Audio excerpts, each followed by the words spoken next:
Hi folks, this is Beginning Algebra Quiz 4. Number 1, we're asked to solve for x. So we have an equation, 3x plus 1 equals 13. And so remember, we look at the order of operations. We would multiply by 3 first, then add 1. And so we need to undo that. And so to undo that, we're going to undo things in the opposite order of operations. So we're going to undo adding 1. And so to do that, we're going to subtract 1 from both sides.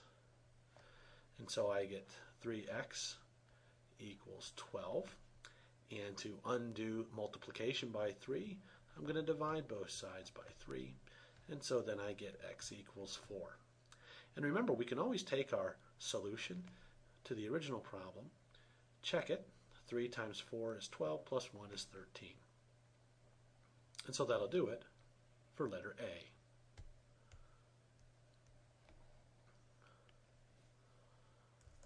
Letter B is a little more complicated because we have x's on both sides of the equations. So our strategy is to get all the x's on one side of the equation and then proceed from there. So I have a couple of different options. I can subtract x from both sides to get the x out of this side, or I can subtract 3x from both sides. I'm going to subtract x from both sides of the equation. And so x minus x is 0. 0 minus 2 is negative 2. 3x minus x is 2x plus 1. And now I need to isolate the x, so once again I'm going to subtract 1 from both sides. I get negative 3 is equal to 2x, and then I need to divide both sides by 2, and so I'm going to get x equals negative 3 halves. And once again, if you take the time, you can go back and check it in the original equation, and in fact that will check.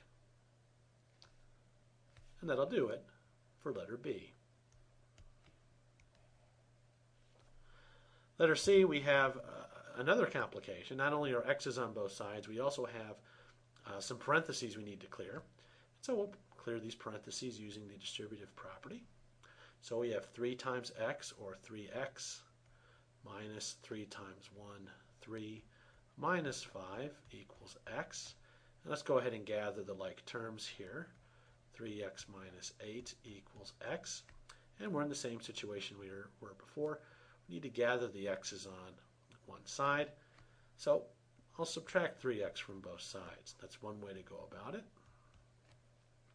3x minus 3x is 0. 0 minus 8 is negative 8. X minus 3x, negative 2x. And to get the x by himself, we'll divide both sides by negative 2.